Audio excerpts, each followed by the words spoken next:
तो हमार तो हर मेहरारू परेशान हो, हमार तो हर बेटी परेशान हो। हमरे तोरे घर में, हमारे आपके घर में अगर टॉयलेट न हो तो हमारा चिंता हमारी बिटिया कहाँ जाए। नरेंद्र मोदी जी से ज्यादा गरीबों को कौन सुविधा दे सकता है। कितने आतंकवादी मारोगे, हम हर घर से आतंकवादी निकाले। लेकिन कुछ लोग ऐसे भी हैं, उनका कितना भी विकास कर लीजिए, उनका बस एक ही उद्देश्य है कि मोदी जी को कैसे हराना है।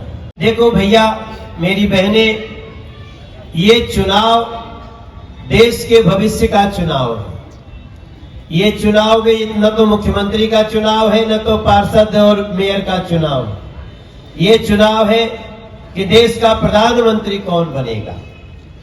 और जब देश का प्रधानमंत्री चुनने की बात है तो फिर हम लोगों को एक बार जरूर ध्यान से बैठना चाहिए अपने अपने घरों में, क्योंकि देश की बागडोर अगर किसी ऐसे हाथों में चली जाए जो कि देश को लूटना चाहता है, भ्रष्टाचार के दलदल में भेजना चाहता है, अगर देश की बागडोर उन लोगों के हाथ में रहे या किसी प्रकार उसकी संभावना बने कि ऐसे हाथों में चला जाए जहां पार्षद ही दंगा कराता हो, ऐसे हाथों में चला जाए जहां सरकार में बैठा हुआ, मुख्यमंत्री पद पे बैठा हुआ व्यक्ति शराब घोटाला में जेल चला जाता हो, या फिर ऐसे हाथों में चला जाए जो लोग कहते हो कि हम जब सरकार में आएंगे तो सभी की संपत्ति की जांच कराएंगे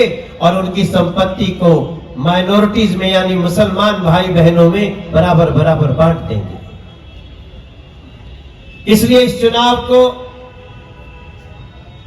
बहुत गंभीरता से लीजिएगा। ऐसा क्या हो गया है, किसी देश में कुछ लोग अपने समाज का 90% वोट, 95% वोट डलवा रहे हैं, लेकिन दूसरे समाजों का वोट वो पता चल रहा है कि 55%, 60% पहुंचने में बहुत मेहनत लग रहा है। हमारा कोई दो राय नहीं है, यहां बैठा हुआ हर व्यक्ति ही नहीं, हमारी लोकसभा का लगभग 80% आदमी चाहता है कि देश के प्रधानमंत्री नरेंद्र मोदी जी बने। इसमें हमको कोई दो राय नहीं, कोई डाउट नहीं है हमको। लेकिन उसके लिए वोट देना भी जरूरी है, इसका आभास बहुत सबको नहीं है। और इसलिए याद रखिएगा, कुछ हम लोगों को एग्जाम्पल याद रखना चाहिए। एक छोटा सा एग्जाम्पल मैं देना चाहता हूं कि सरकार का मतलब, देश की सरकार का मतलब क्या होता है। हमारा देश, हम किसी को मिलते हैं तो कहते हैं भैया राम राम। हम कहते हैं कि अगर सुबह सुबह जीव जीव पे राम का नाम आ गया तो कहते हैं कि दिन बहुत अच्छा होगा। और उसी देश में हमारे राम जी का मंदिर तोड़ दिया गया और देश की सरकार में जो लोग होते थे, कांग्रेस के लोग, वो बड़े बड़े वकील खड़े करते थे, राम का मंदिर बनना नहीं चाहिए। अरे भैया, तुमको राम से क्या दुश्मनी है।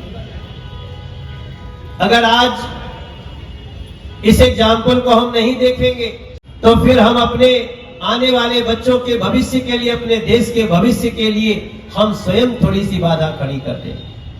इसलिए मेरे भाई बहन, 25 मई को चुनाव है। सबसे पहले तो मैं आपसे प्रार्थना करूंगा कि आप वोट देने पूरे घर के साथ जरूर जाइए, ये हमारी आपसे प्रार्थना है। अगर आपके घर का कोई बच्चा कहीं और पढ़ने चला गया, बुला लीजिए उसको, वोट देने के लिए बुलाइए। मैं मनोज तिवारी प्रत्याशी जरूर हूं, लेकिन क्या मनोज तिवारी को अकेले के लिए चुनाव जीतना है? अकेले के लिए हमें चुनाव नहीं जीतना है।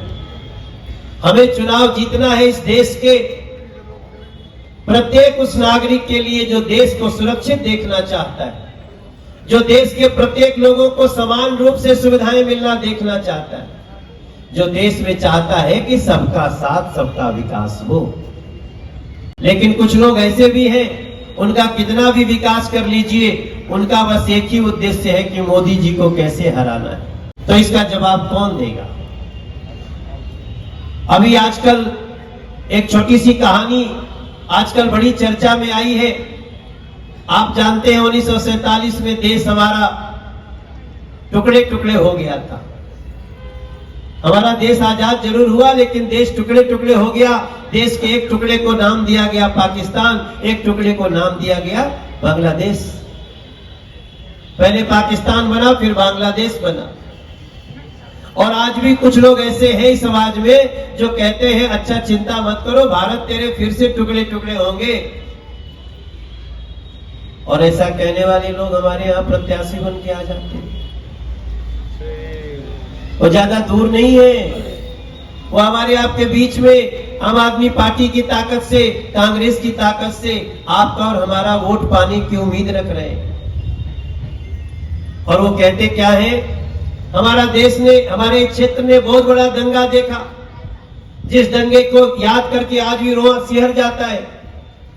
लेकिन आज वो लोग चुनाव लड़ रहे हैं जो कहते हैं तुम कितने आतंकवादी मारोगे, हम हर घर से आतंकवादी निकालेंगे। ऐसा उसने नहीं देंगे। हाँ, रोड पे भी नहीं आते, रोड पे भी नहीं आते, जूता की चप्पल की माला तैयार है उसके लिए। ये जो जागरूकता है, मैं इसको प्रणाम करता हूँ। मेरे भाई बहन, मेरे भैया का नाम क्या है?